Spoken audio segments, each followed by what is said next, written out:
سرکار فرماتے ہیں لوگوں کا دل چاہتے صدقہ دیں بلائیں ٹلے، ہمارے بلائیں ٹلیں صدقہ دیں۔ سرکار فرماتے ہیں کمزور افراد کی مدد کر دینا صدقہ دینے سے بہتر ہے۔ آگے فرماتے ہیں زبان سے خدا سے معافی مانگنا مگر دل کا شرمسار نہ ہونا فضول ہے۔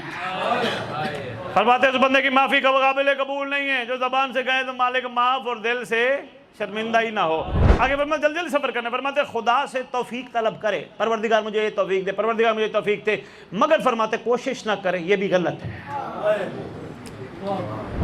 آگے فرماتے ہیں خدا سے مقام اعلیٰ کا متمنی ہو، فرماتے ہیں مگر مشکل میں صبر نہ کرے، جھوٹ ہے۔ شمم کا فرمان ہے۔ آگے فرماتے ہیں جہنم سے بھی پناہ مانگتا ہو شہوت کو بھی ترک نہ کرے، غلط ہے۔ سرکار فرماتے ہیں ہر شخص کا ایک دوست ہوتا ہے اور ہر شخص کا ایک دشمن ہوتا ہے۔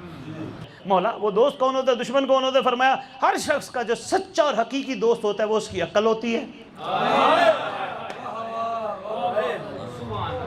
اور جو دشمن ہوتا ہے وہ جہلیت ہوتی ہے، انکار ہوتا ہے۔ آگے فرمانے لگے ہم میں سے ہونا چاہتے ہو؟ فرماتے ہیں ہم میں سے وہ نہیں جو سارا دن گزار کے شام کو محاسبہ نہ کرے اور اگلے دن پھر وہ غلطیاں دہرا جائے۔ فرمایا محاسبہ کرے وہ ہے عقل مند، پھر وہ غلطی نہ کرے، ریپیٹ نہ کرے۔